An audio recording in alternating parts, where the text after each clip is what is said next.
प्राप्तं येन चराचरं तत्पदं दर्शितं येन तस्मै श्रीगुरवे नमः।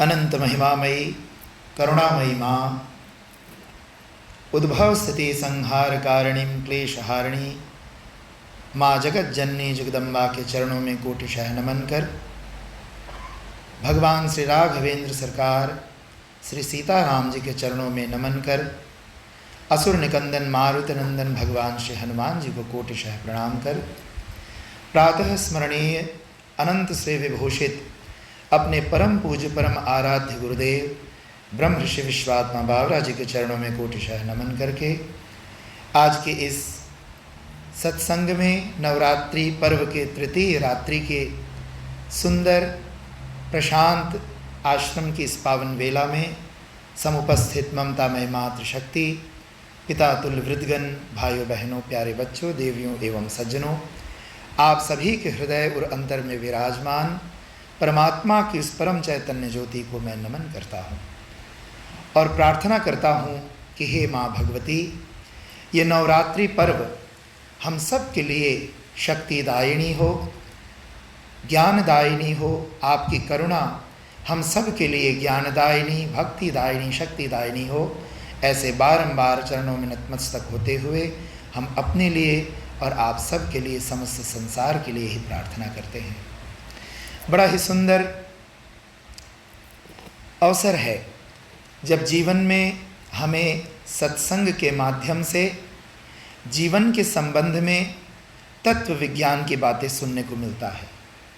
आप सभी जानते हो, ये 9 दिन लगातार पूरे विश्व में, पूरे संसार में जहाँ कहीं लोग हिंदू लोग रहते हैं, याद रखिए मैंने ये नहीं कहा हिंदुस्तानी लोग, हिंदू लोग, क्योंकि पूरे संसार में केवल हिंदुस्तानी लोग हिंदू नहीं हैं। इस बात को आप समझें। बहुत से हम हिंदुस्तानी तो पैदा हुए, लेकिन सूरीनाम में आप देख लिए बहुत से हिंदुस्तानी लोग ईसाई धर्म मानते हैं। वो हिंदुस्तानी तो है, नाम उनका रामचरण है, शिवचरण है, कृष्णदास है, लेकिन वो यहोवा भगवान को मानते हैं। तो है तो वो हिंदुस्तानी, लेकिन हिंदू नहीं है।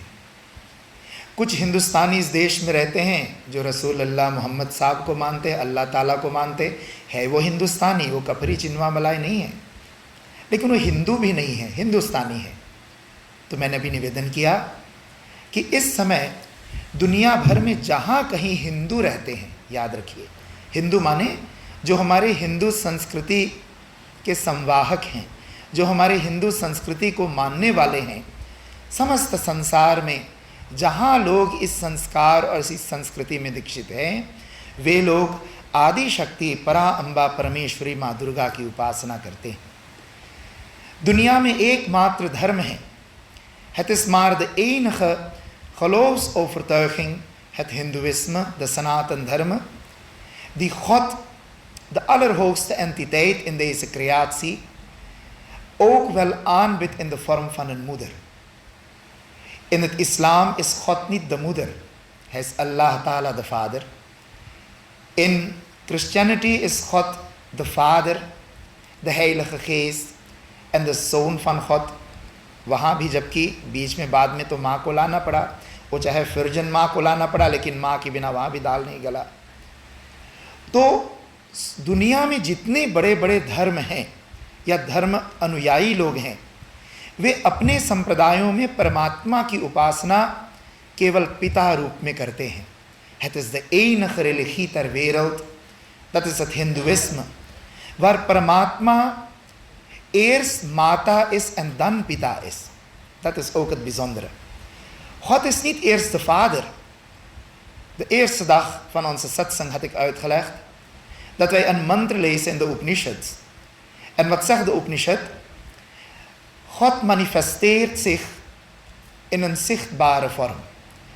Dvevav brahmano rupe murtam chevav murtam cha.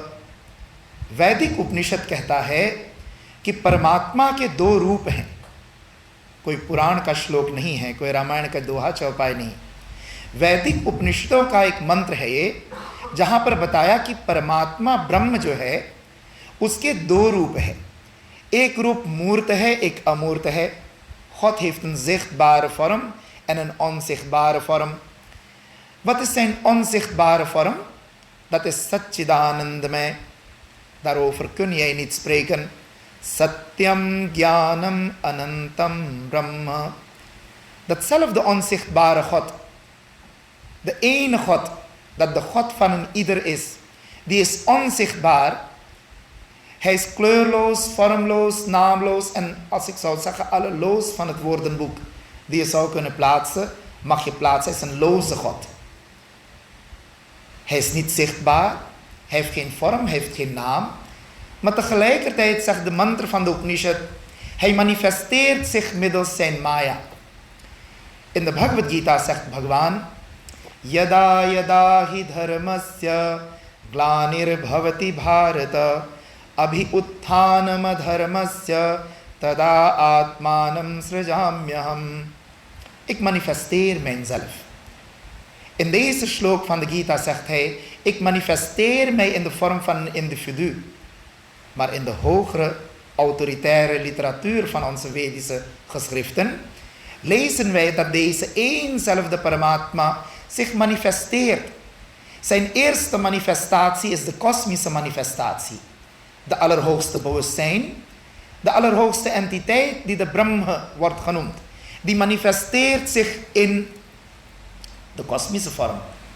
En hij manifesteert in de kosmische vorm in de Purusha Suktam van de Rigveda lezen wij. Tato virada jayata virajo adhipurusha sajato atyarijata paschat bhumi matho puraha tatah virad ajayata. Uit hem, uit dat ontstaat de Virat. Wat is Virat? De kosmos. De kosmische manifestatie. Dat is de eerste incarnatie van de allerhoogste Paramatma. En daarover zegt de Upanishad, Dvevava Brahmano Rupe, Moortamcha Eva Amurtamcha. Hij heeft twee vormen. Een vormloze vorm, dat is vormloos, Satchidanandamay. En de tweede is, nagemanifesteerd, is deze kosmische manifestatie een gemanifesteerde vorm van Paramatma. Maar hoe manifesteert deze bewustzijn zich? En als ik jou zou vragen, hoe manifesteert elektriciteit in jouw huis? Wat zou jij zeggen? Swamiji, middels instrumenten, middels apparaten. Als het licht aan is, dan weet ik dat er stroom in mijn huis is. Als mijn ventilator aan is, weet ik dat er stroom in mijn huis is. Als mijn kookplaat aan is, weet ik dat er stroom in mijn huis is. En iemand die geen kennis van stroom heeft, en die stelt jou de vraag, jij praat zoveel over God, heb jij ooit God gezien? Ja? Als bhakt kan iemand jou deze vraag stellen. Jij praat altijd over God of goddelijke persoonlijkheden. Heb jij ooit God gezien? Heb je een hele mooie countervraag hiervoor aan dezelfde persoon. Heb jij ooit stroom gezien? Oh ja, stroom heb ik gezien. Waar heb je dan stroom gezien? Ik heb hem in licht gezien, in een blauwe licht, in een groene licht, in een gele licht, in een ventilator, in een microfoon, in een, noem maar op, in mijn ijskast. Ik heb hem op verschillende plekken gezien. Kun jij over stroom vertellen hoe stroom aanvoelt? Kun jij het aan een ander vertellen hoe stroom aanvoelt? Nee, er bestaat geen uitleg over hoe stroom voelt. Je kan zeggen het tintelt een beetje, maar ja, misschien is de tinteling bij hem een ander gevoel. Wat is het enige proces om iemand te laten ervaren hoe stroom voelt? Pak zijn vinger en stop in een stopcontact. उंगली पकड़ के stop contact में छुआ दो और फिर उसको जब स्ट्रोम मारेगा तो क्या हाँ भैया अब पता लग गया स्ट्रोम क्या है ना? Op dezelfde manier zegt de Vedische Rishi, God is geen onderwerp van geloof, let wel. Het Hindoeïsme, die heeft ook het proces van geloof, maar geloof binnen het Hindoeïsme, Hindoeïsme is geen geloof, het is een realisatie. Geloof is het proces. Geloof is het methode. Geloof is de werkwijze om jouw uiteindelijke doel te bereiken dat wij realisatie noemen. En deze realisatie heeft als beginpunt geloof. Ik geloof in een vorm van God. Ik geloof in een guru. Ik geloof in een methode en werkwijze van ritualiteit of spiritualiteit. En wat is dat? Dat is de methode. Dat is de puja paddhati. Dat heet geloof. En uiteindelijk moet dat jou leiden naar een realisatie. En wat is die realisatie? Dat is de zelfrealisatie of godsrealisatie. Wij bidden in 9 dagen van Navratri. Tot wie bidden wij gedurende deze 9 dagen? Wij bidden tot de allerhoogste oerenergie, de moeder van de wereld die ons heeft gecreëerd. En wat bidt dit kind tot het moeder?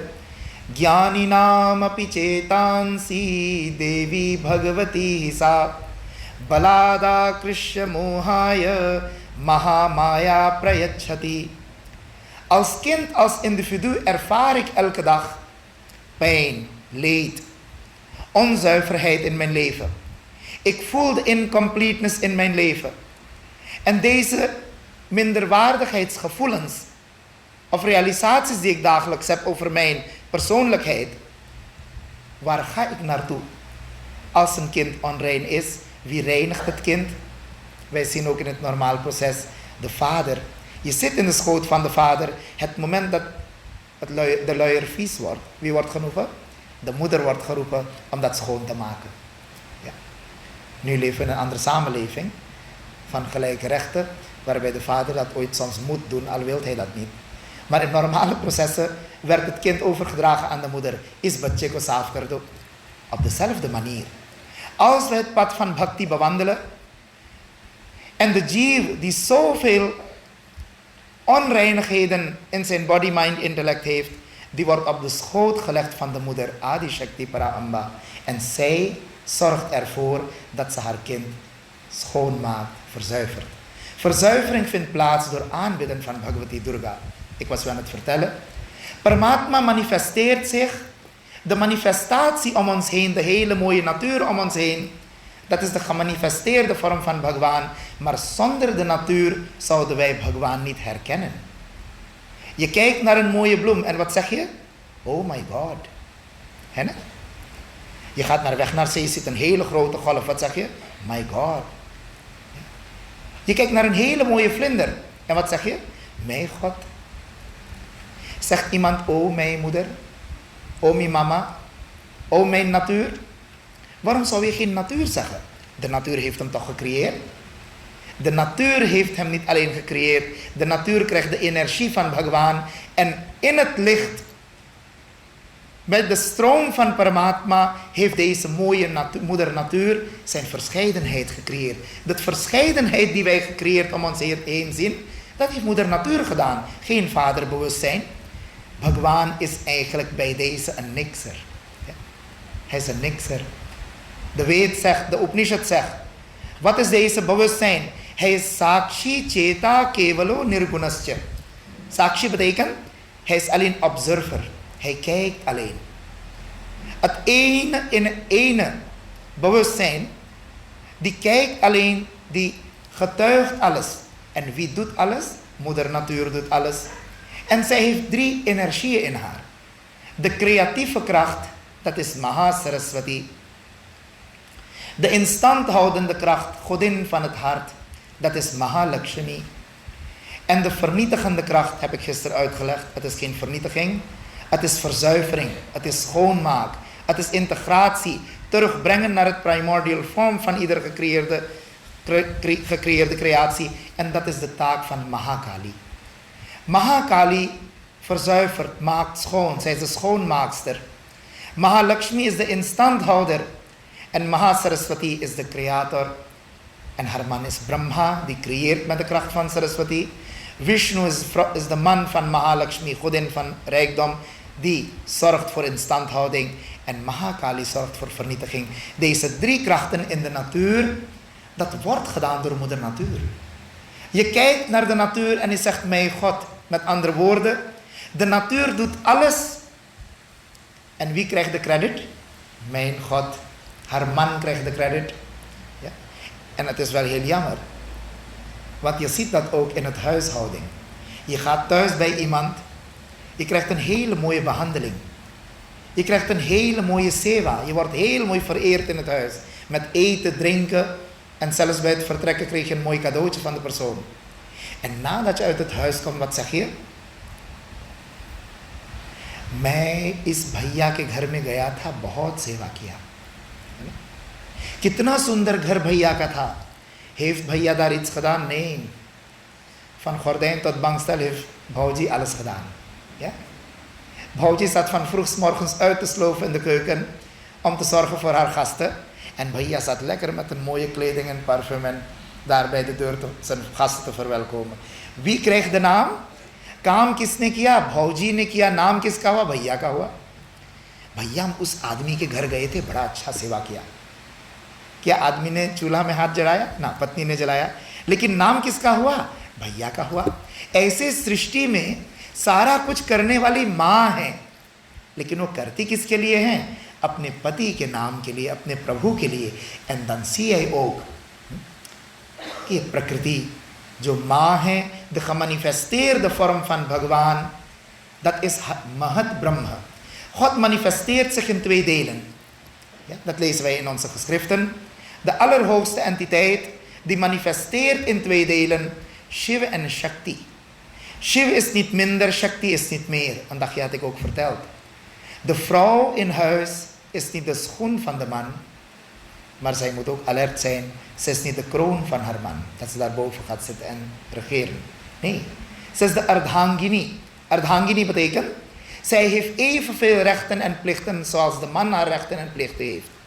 En daarom zien wij in het Hindoeïsme de plek van deze vrouw, de plek van deze Adi Shakti, die wordt gehighlight in onze geschriften en in het bijzonder de Navratri. Deze Navratri die wij Hindoes wereldwijd vieren, is niet alleen het aanbidden van het beeld van Durga, dat is ook de aanbidding van de Matri Shakti. Het is een highlight periode om even stil te zitten en te denken hoe bijzonder het moederlijke energie is. Hoe bijzonder het vrouwelijke kracht is op deze creatie in deze wereld. ये मातृ शक्ति का पर्व है. आप सब जानते हो, मैंने भी बताया कि जब हमारे वैदिक ऋषि ध्यान और साधना के आश्रय लेकर और परमात्मा की उपासना में लगते हैं, ध्यान की साधना में बैठते हैं, तो उनको पहले भगवान दिखता है? कहा ना. जब ऋषि ध्यान में बैठता है तो उनको भगवान पहले नहीं दिखा. कौन पहले दिखा? ते ध्यान योगा अनुगता अपश्यन देवात्म शक्तिम स्वगुणे निगूढ़ाम. ऋषि को देवात्म शक्ति का दर्शन हुआ. देवात्म शक्ति माने हैसख एर्स द मुदर. और आप ईमानदारी से बताइए, जब बच्चा पैदा होता है, जब रोना शुरू करता है, दम प्रातिक नीत फन अप नॉर्मल खफालत.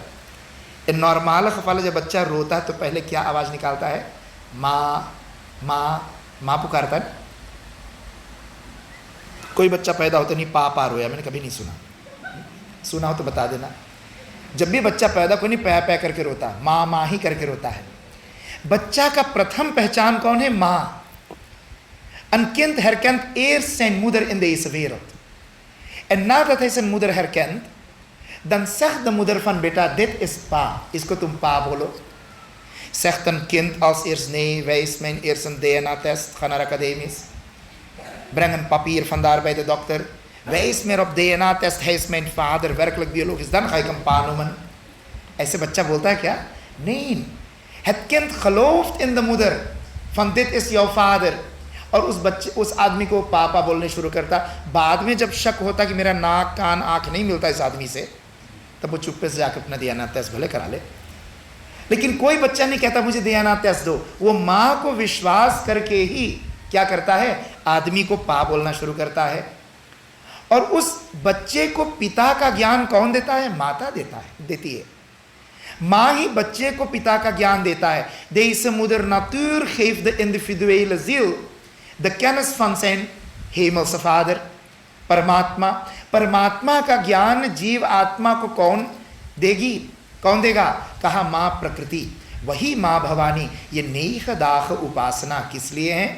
De negendagen Upasana van Durga is bedoeld om haar te vragen voor verzuivering.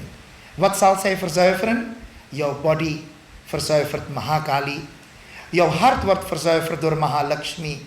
Jouw intellect wordt verzuiverd door Mahasaraswati. En als deze 3 wanden van jouw 3 lichamen zijn verzuiverd, dan zie jij het mooie eeuwige licht in the form van Atmajoti branden in jouw hart, Hriday Kamal. En daarom bidden wij tot Adishakti Ma Durga gedurende de 9 dagen कि हे माँ हमें अपने पा का ज्ञान दिला दो. जब आत्मा का ज्ञान हो गया तो परमात्मा का भी ज्ञान हो जाता है. कैसे? क्योंकि आत्मा, आदि गुरु शंकराचार्य ने कहा, ब्रह्म सत्यम जगत मिथ्या जीव ब्रह्मेति ना परा. ये जीव ही ब्रह्म है. De जीव आत्मा en परमात्मा verschillen niet van elkaar. Hoe verschillen ze niet van elkaar? Net als vonkje nooit van vuur zou verschillen. Maar ik zeg, Swamiji, hij verschilt wel van één ding. Waarvoor verschilt hij? Vonkje verschilt van vuur op grond van zijn kwantiteit, zijn grootte. Een vonkje verschilt kwalitatief nooit van vuur. Want kwalitatief, hetgeen wat in vuur is, heb je ooit in het vonkje. वही फोंक्य कहीं तकिया पे गिर गया, कहीं कोई कागज पे गिर गया, तो हो सकता है जहां से छटक के गिरा उससे और बड़ा vuur बन जाए. Wie bepaalt de intensiteit van dit vuur? Dat werd bepaald door zijn brandstof. Ja. Vuur in feite is één element. En elk vonkje dat uit vuur ontstaat, heeft de kwaliteiten van vuur op dezelfde manier. Elke levende wezen in deze creatie heeft het vonkje van die Satchidananda, Brahma. En die Satchidananda Brahma, de vader van deze individuele ziel, de vader van ieder levend wezen, dat wordt in de Ved beschreven als Satyam Jnanam Anantam Brahma. Satyam betekent volmaaktheid. Jnanam betekent wijsheid. Anantam betekent oneindigheid of gelukzaligheid. Paramatma heeft 3 kwaliteiten volgens deze mantra van de Ved. Satyam Jnanam Anantam Brahma. Satyam betekent sat. Jnanam betekent in Sanskrit chid. En Anantam betekent aanandam. En deze 3 opgeteld samen, wat wordt dat? Sat Chit Anand. तभी तुम भगवान के लिए क्या बोलते हो कि बोलो सच्चिदानंद भगवान की जय. भगवान का नाम सच्चिदानंद हो गया. Sat betekent volmaaktheid. Chit betekent wijsheid. En aanand betekent gelukzaligheid of onsterfelijkheid. En omdat jij het vonkje bent van deze vuur, heb jij ook in jouw ware aard deze 3 kwaliteiten. Wat zijn de 3 kwaliteiten van jouw Jeev Atma? Wat zijn de 3 kwaliteiten van jouw ware aard? Dat is ook volmaaktheid, wijsheid en onsterfelijkheid. Vandaar dat iedere levend wezen en let wel, zelfs een geit die je gaat afslachten, die voelt de dood aankomen. Of niet? Als je een haan gaat afslachten, voelt hij de dood aankomen. Elk levende wezen die heeft deze 3 in zich. Volmaaktheid, wijsheid en gelukzaligheid of onsterfelijkheid. En omdat hij onwetend is hij vanaf vroeg morgens tot laat 's avonds, is hij continu bezig om deze 3 te bereiken. आप बैठ के सोचिए, जो कुछ तुम सवेरे से रात्रि तक करते हो, किस लिए करते हो?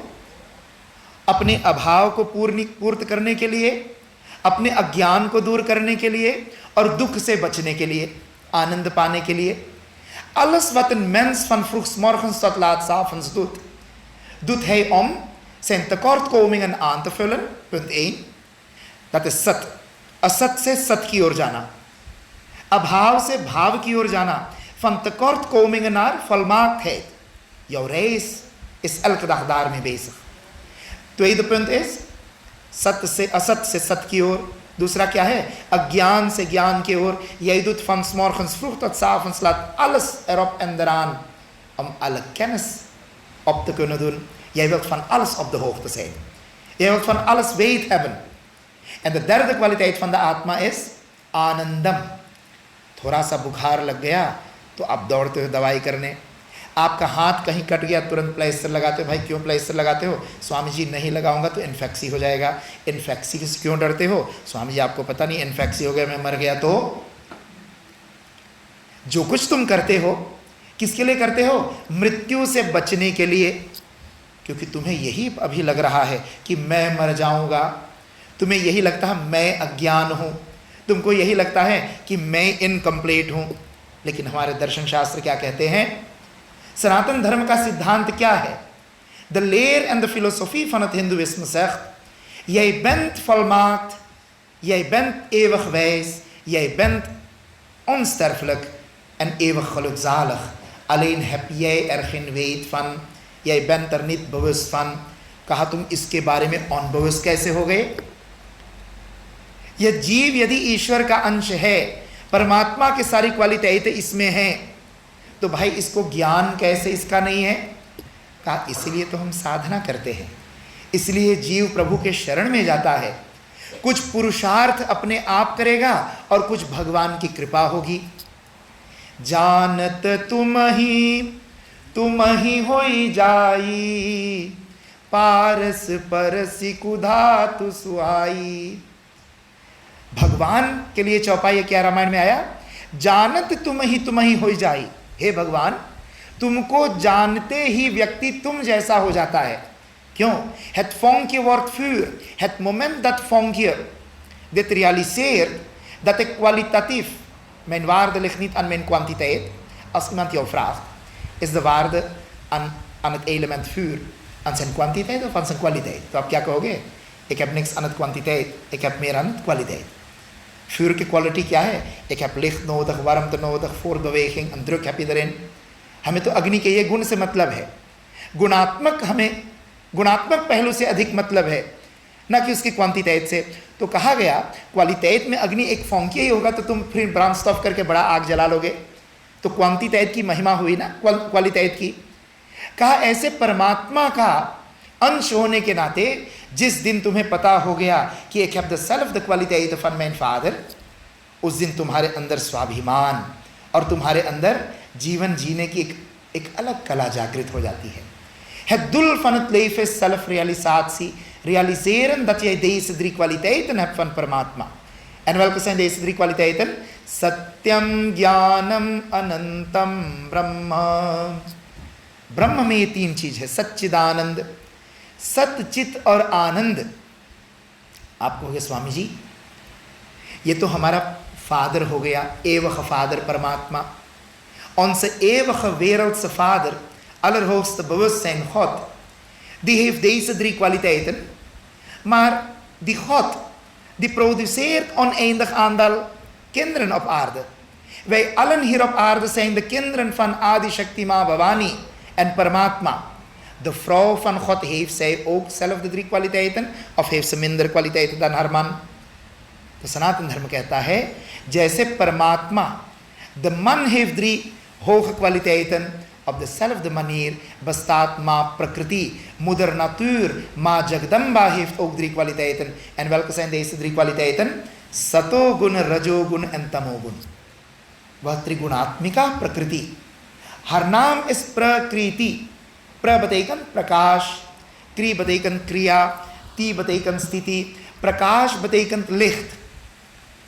En licht is het resultaat van satogun. Satvat sanjayate jnanam, rajaso loba evacha. Bhagavad Gita hoofdstuk 14. Jnanam, wij hebben kennis in ons als mens, wij hebben kennis in ons intellect op grond van satogun. Satogun creëert ons intellect als mens. Het tweede lichaam, dat is onze mind, het astrale lichaam. De gevoelens zijn het resultaat, zijn de creatie van Rajogun. Rajogun heeft mijn gevoelens gecreëerd. En Tamogun, dat is het derde attribuut van natuur. Tamogun creëerde mijn lichaam, mijn stoffelijk lichaam, bestaande uit de 5 oerelementen, uit materie. Deze materie, deze projectie van energie. En deze energie wel de तामसिक energie. तमोगुण ने शरीर की रचना की, रजोगुण ने मन की रचना की, सतोगुण ने बुद्धि की रचना की. De 3 lichamen die jouw ziel draagt. Jij bent geen lichaam, jij hebt een lichaam. Oftewel, jij hebt 3 lichamen. Deze 3 lichamen die een mens draagt, dat zijn het resultaat van de 3 gunas in deze natuur. En deze natuur, Trigunatmika Maya, daarom heet zij Prakriti. Prakash betekent licht, Kri betekent kriya, beweging, en Ti betekent sthiti, stabiliteit in jouw lichaam, stoffelijk, beweging in jouw mind. De mind is continu in beweging, mentaal lichaam, tweede astrale lichaam, en verlichting in jouw wijsheid, in jouw denken. Deze 3 energieën die worden gevuld in jouw lichaam door deze 3 oerkrachten, Mahasaraswati, Mahalakshmi en Mahakali. Dit zijn de 3 hoofdenergieën, 3 hoofdvormen van Durga die wij gedurende 9 dagen van Navratri aanbidden. Met andere woorden, de man is niet minder, de vrouw is niet meer. Beide hebben evenveel krachten. De 3 elementen, je kunt ook wel zeggen de 3 gunas van Paramatma. Sat, Chit, Anand. En hetzelfde zien wij in Prakriti, haar vrouw, maar Prakriti, Sat, Rajatam. Dat zijn ook de 3 attributen. Dan zien wij de gelijkheid van de ene entiteit die manifesteert in 2 vormen. Na de manifestatie, als we in onze geschriften studeren, dan zien wij hoe hoog de plek van de vrouw is. Niet alleen 2 keer, 9 dagen lang bidden wij de vrouwelijke energie aan in de vorm van Durga. Niet alleen deze 2 vormen van vasten. Wij zien in onze Veda's dat in de oeroude tijden de vrouw evenveel rechten had tot het goddelijke onderzoek als de man. Iemand die God realiseerde, iemand die de sakshatkar van de Brahma deed, zo'n individu heet in de Ved een rishi. Een rishi. Rishayo mantra drishtara. In de Veden heb je mantra's geschreven door rishis. Het zijn later geschreven. Eerst zijn de mantra's gerealiseerd. En hoe zijn de Vedische mantra's gerealiseerd? Niet dat de wolken zijn gaan scheuren in 2 delen en het heilige boek viel uit de lucht. Nee, heilige boeken vielen niet uit de lucht, want er is geen boekenfabriek daarboven. Ja. De heilige Ved, de allerhoogste autoriteit van onze literaire werken in de Sanatana Dharma, dat zijn de 4 Veda's. En deze 4 Veda's die openbaarden in het hoge niveau van bewustzijn die wij noemen Asampragyat Samadhi. Samadhi is het allerhoogste niveau van bewustzijn. In meditatie, als een yogi die gaat mediteren, zijn er 7 niveaus van Samadhi. En in de allerhoogste niveau van Samadhi, dat is Asampragyat Samadhi, dat is het niveau waarbij het ego ook wordt overschreden. De yogi vergeet, of niet vergeet, maar hij schrijdt het border van zijn ego ook weg. En hij wordt één met het kosmische bewustzijn. Op dat niveau openbaart het eeuwige kennis in zijn intellect. Je zult zeggen, Swamiji, hoe gebeurt dit proces? Dat gebeurt precies zo, net als nu. Ik hier in de Brahma Rishi Ashram mijn lezing zit te geven. En in geheel Suriname, waar iemand zijn radio getuned is op Sangeetmala, nu mij live hoort thuis in zijn kamer. Het programma wordt live nu uitgezonden. Hoe? Op dit moment hier in deze ruimte waar wij hier zitten, heb je de geluidsgolven van Sangeetmala, heb je de geluidsgolven van Radhika, heb je geluidsgolven van STVS, heb je geluidsgolven van Apinti. En stel je eens voor dat Bhagwan in ons lichaam al deze zenders tegelijk zou aanmaken. Kun je dat voorstellen?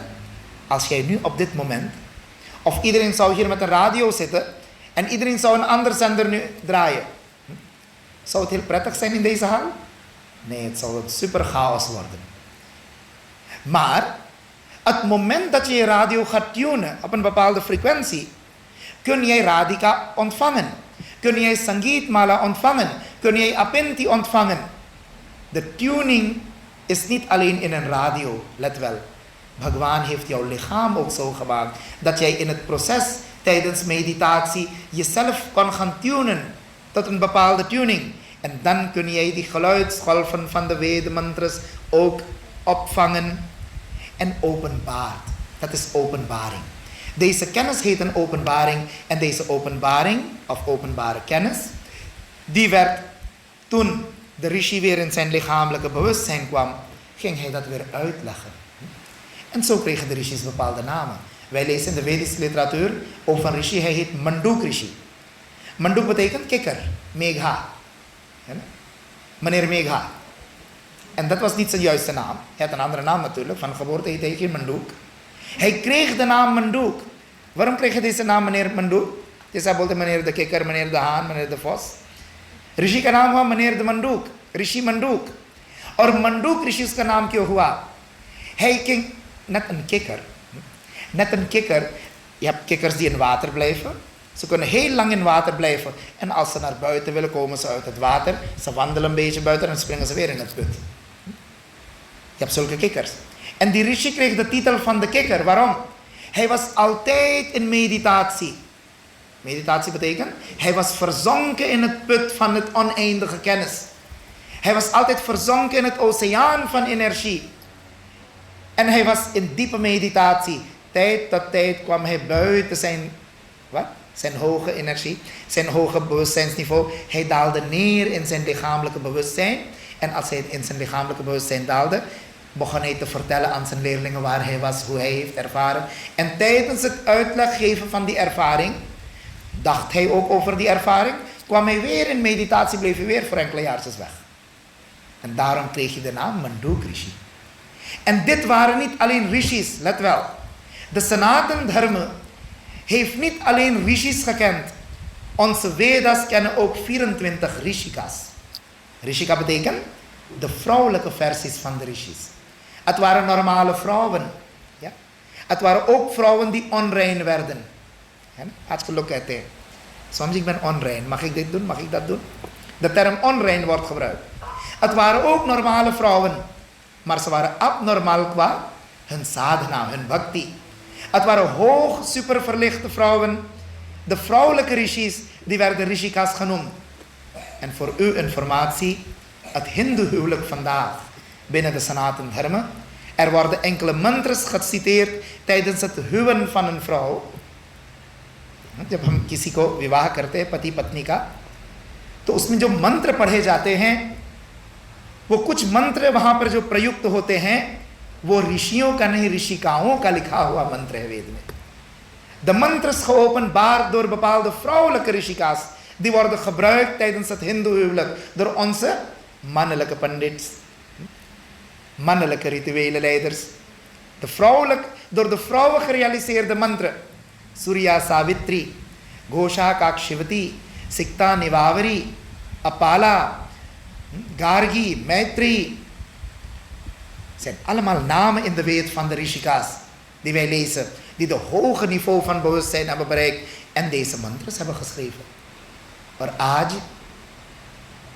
आज यदि कोई पूछता है कि भाई, किसी ने मेरे से पूछा, स्वामी ji, binnen de Sanatan Dharma mag een vrouw een pandita worden? Wij zien dat bij Arya Samaj, wij zien dat bij de Gayatri Parivar, wij zien dat bij andere stromingen, dat vrouwen ook, we zien bij de ISKCON, dat vrouwen ook pujaris zijn. Ja, in Suriname kun je dat ook gaan zien. Je ziet bij alle andere stromingen van het hindoeïsme, dat de vrouw ook evenveel rechten heeft om de rituelen te begeleiden. Waarom niet in de Sanatan Dharma? तो मैंने उनको उत्तर दिया, मैं कहा यदि आप मेरे से पूछते हो personally, en dat is mijn onderzoek en mijn bestudering van de Sanatan Dharma, dan mag een vrouw ook een pandita worden binnen de Sanatan Dharma. En toen kreeg ik een counter question, maar Swamiji, in het praktijk zien wij dat niet. In het praktijk zien wij dat niet, dat een vrouw een pandita is. Ik zei wel, in het praktijk zie je dat wel in Nederland bijvoorbeeld. Ik ken zoveel pandita's in mandirs die wel Sanatan Dharma pandita's zijn. Pandita binnen een Sanatan Dharma, niet binnen een Arya Samaj. Ja, maar in Suriname zien wij dat niet, Swamiji. Ik zei, in Suriname zien wij heel veel dingen niet wat in de boeken staan. है ना? पुस्तक में बहुत कुछ लिखा है जो प्राकृतिक में नहीं दिखता है. आप देखोगे संस्कार लोग करते, संस्कार सारे लड़कियों का कर्णवेद होता है, लेकिन किसी लड़के के देखा कि कर्णवेद संस्कार दोनों कानों में होता है ना. पहले लोग एक कान दाग लेते थे तो 2 तमाचा लगता था, कहते रास्ता खेल रहे हो, रास्ता बन के घर पे आए हो. तो बाद में लोगों को लगा ना, हमारे हनुमान जी के दोनों कान में लिंगा है, हमारे कृष्ण जी के दोनों कान में लिंगा है, राम जी दोनों कान में लिंगा है, शिव जी के दोनों कान में लिंगा. met andere woorden, de man moet ook oorbellen aandoen, लेकिन कहीं हिंदू के कान में देखते हो? बहुत कम लोग जो कान में, और वो भी संस्कार से नहीं, पंडित बुला के नहीं, मूढ़न संस्कार सब लोग कराएंगे, जनेव संस्कार भी लोग कराते हैं, लेकिन कर्णवेद करवाना तो चिन्वा के पास जाके कान दाग देते हैं कि ओ मनीषी ने हमारा कान दाग दो. वो भी एक संस्कार है, उसका नाम है कर्णवेद संस्कार, है दुर्बोरन फन ये ओर.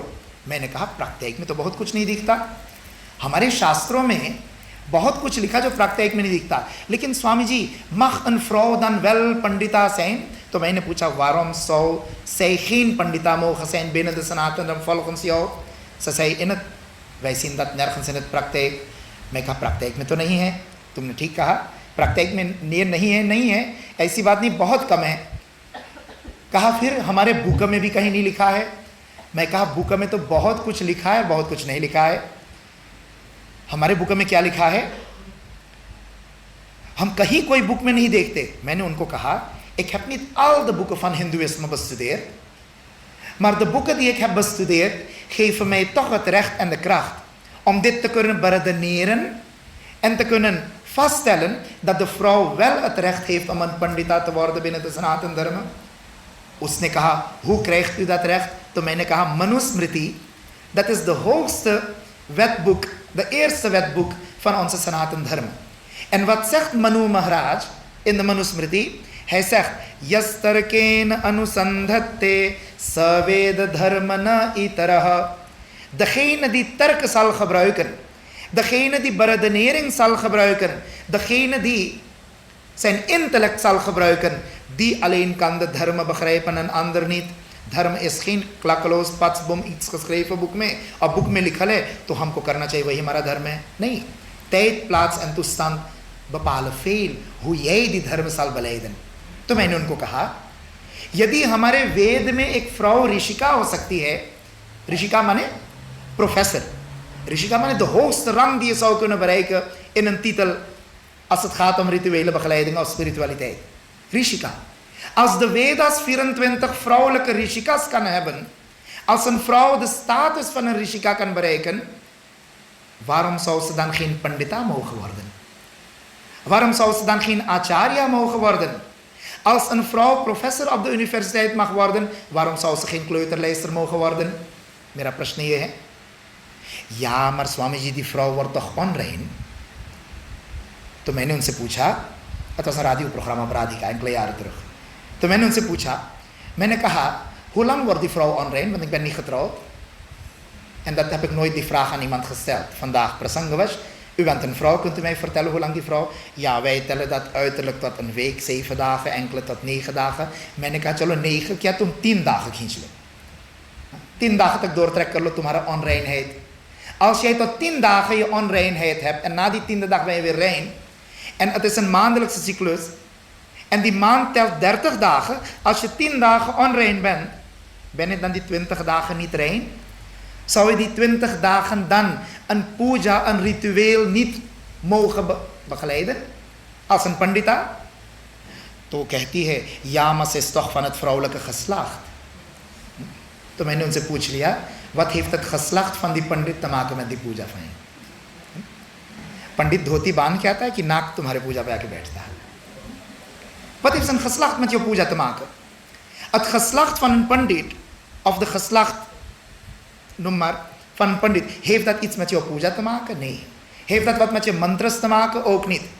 Heeft dat met de vidhaan, wat je allemaal offert, daarmee te maken? Niet. Maar de mannenmaatschappij heeft in India ervoor gezorgd dat de vrouw in de middeleeuwen is ontnomen van vele rechten. En als Sanatani moet de vrouw binnen de Sanatan Dharma vandaag ook dankbaar zijn aan Swami Dayanand.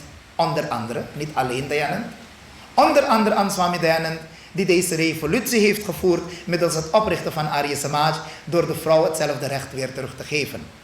In het praktijk zien wij vandaag die Jagriti niet echt weer. Ja?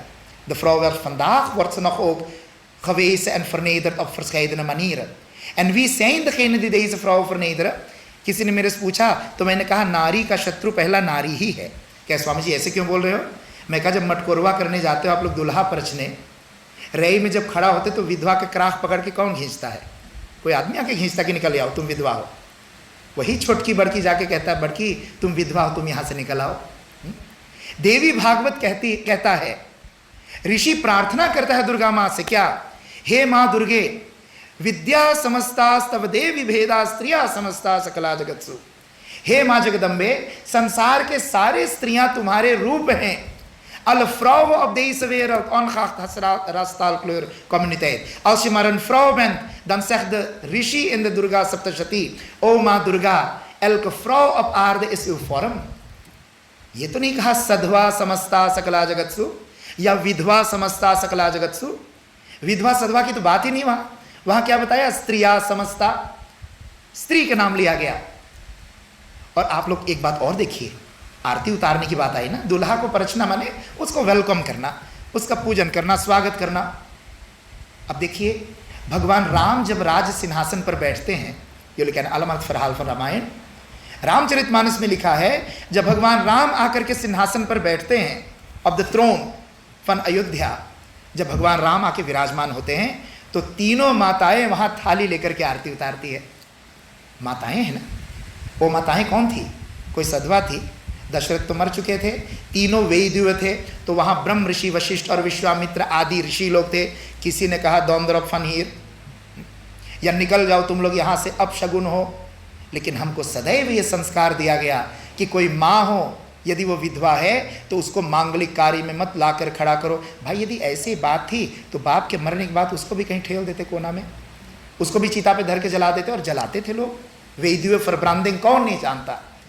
Bharat के इतिहास में सती प्रथा को कौन नहीं जानता कि वेदियों werd verplicht weggebrand met de man। और आज onder andere zou ik zeggen, niet alleen Swami Dayanand, maar onder andere Swami Dayanand van de Arya Samaj heeft ervoor gezorgd dat zulke tradities werden afgeschaft toen in zijn tijd.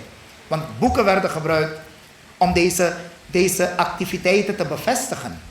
En het waren de heilige geschriften। मैं आपसे निवेदन कर रहा था, देवी भागवत कहती कि स्त्री दुर्गा का रूप है, और हमने उसको क्या बना दिया? विधवा और सधवा बना दिया। और आप देखिए, मैं एक बार हॉलैंड में था, हमारे एक परिवार में किसी का विवाह होना था, तो हमारे काकी जी कहते स्वामी जी आप आना, लेकिन मैं कन्यादान नहीं करूँगा क्योंकि पंडित ने मना किया कि मैं वैदिक हूँ। मैंने कहा जिस दिन हमारा काका का देहांत हुआ, पंडित तुम्हें मानदलक आके पूछता था कि तुम्हारा जीवन कैसे चल रहा है, 2-3 बेटियां हैं, कैसे पाल रहे हो? कहते पंडित का पूछना क्या, साल में एक बार कथा झंडी होता था तभी पूछता था। मैंने कहा फिर तुम्हें किसने ये राइट तुम्हारा ले लिया कि तुम कन्यादान नहीं कर सकते? तुम्हारी बेटी है, तुमने जन्म दिया, तुम माँ हो, तो तुम्हारा राइट है उस कन्या का दान करने का, क्यों नहीं कर सकते तुम?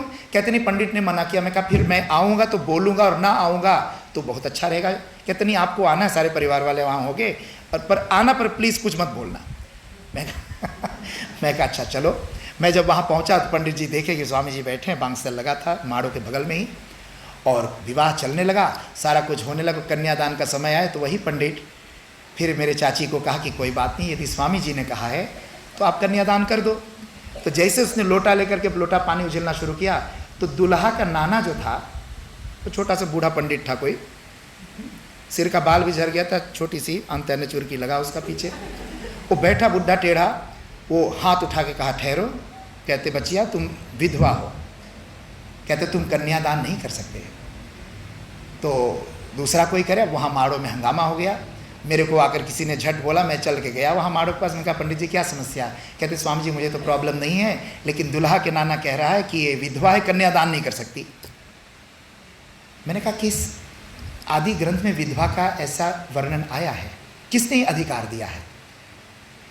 आप अपने लॉजिक बुद्धि से सोचिए, जिस माँ ने बेटी को जन्म दिया, बाप के मरने के बाद वो माँ और बाप दोनों बन के उस बच्ची को पाली, आज यदि उसका ये प्रसंग आया कि अपने बेटी का दान भी नहीं, दान माने कन्यादान माने नहीं कि het is een voorwerp die weggeeft. De verantwoording die de moeder tot vandaag heeft gedragen van dat meisje, die verantwoording draagt zij over aan deze दुल्हा, en wie ontneemt haar recht dan? En oude पंडित इधर से, मैंने कहा नाना जी क्या बात है? कहते आप तो स्वामी जी हो, आपको पता है विधवा कन्यादान नहीं कर सकती। मैं कहा ना, मेरा ज्ञान में विधवा कर सकती है। मैंने कहा और दूसरी बात आपको मैं ये बताऊं, मैं क्या जो लड़का लड़की दोनों यहाँ विवाह कर रहे हैं ना, एक मेरी बहन लगती है और दूसरा उसका विवाह करने वाला दूल्हा। मैं कहा 3 साल से ये लोग कहाँ घूम रहे हैं? जब सुनो एल्कोफाकांसी, कहीं मायामी, कहीं तुर्की, कहीं डॉइचलैंड। मैं कहा तो क्या ये दोनों फ्रिंदन जब घूमते तो 2 कमरा बुक करते होंगे? थोड़ा लो खीस हो जाइए आप। और तुम बाना के पत्ता में लपेट के मीठा भात लपेट के घुमाते हो। बेटी कुंवरपन उतरा है ना, विवाह में कुंवरपन उतारते लोग, बाना के पत्ता में मीठा भात लपेट कर। कुंवरपन उतरा 3 साल से होटल घूम रहे सब, वेरल्द घूम रहे, माँ कुंवरपन उतारी बाना के पत्ता से। ये हमारी हिंदू संस्कार है आज है? आप सोचिए, हमने उस बुढ़े से कहा, मैं कहा 3 साल से दोनों 7 कमरे एक कमरे में घूम रही है, ये तारामती हरिश्चंद्र तो है नहीं। मैं कहा जब ये लड़की कन्या ही नहीं है, जो लड़की इस समय विवाह कर रही, मेरी अपनी बहन है वो, और ये आप भी जानते, सब लोग यहाँ परिवार वाले जानते कि कन्या नहीं है, 3 साल से फ्रिंच के साथ घूम रही है वेरोत में खान सलांत में। तो मैं कहा जब ये कन्या नहीं दवात मांगता तो और कि विधवा दान करे या सधवा दान करे।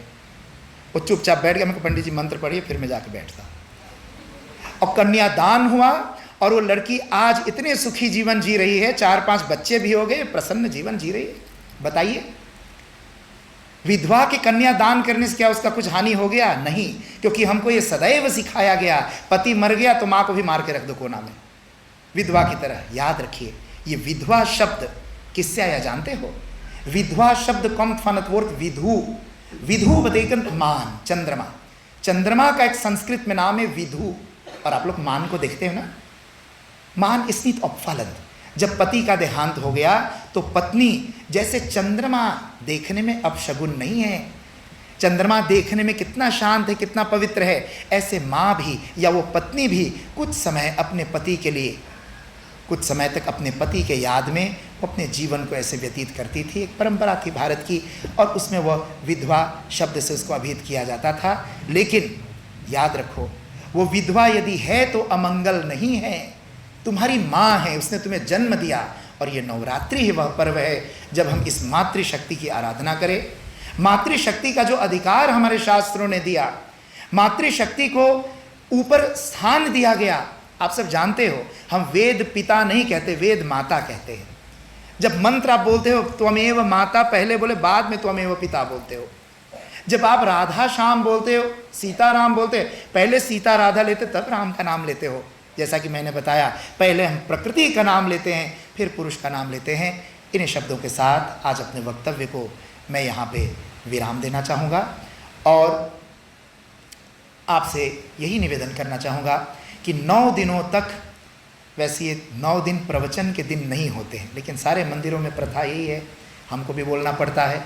लेकिन ये 9 दिन क्या है कि नई खदा खलांग, हम जितना कम बोलें, हम जितना नई खदा खलांग मंत्र का जाप करें, हम नई खदा खलांग हवन कर सके, पूजन कर सके, अपने आप में मेडिटेट कर सके, जिससे हम अपने तीनों शरीरों में वो त्रिविध शक्तियाँ भर सके, जिससे शरीर में शक्ति भरे महाकाली का, हृदय में शक्ति भरे महालक्ष्मी का, और बुद्धि में शक्ति भरे गायत्री सरस्वती सावित्री का, जिससे हमारा जीवन परम पवित्र और शक्तिशाली बन करके आनंद ही आनंद, सत्य ही सत्य, ज्ञान ही ज्ञान का हम आनंद लाभ कर सके।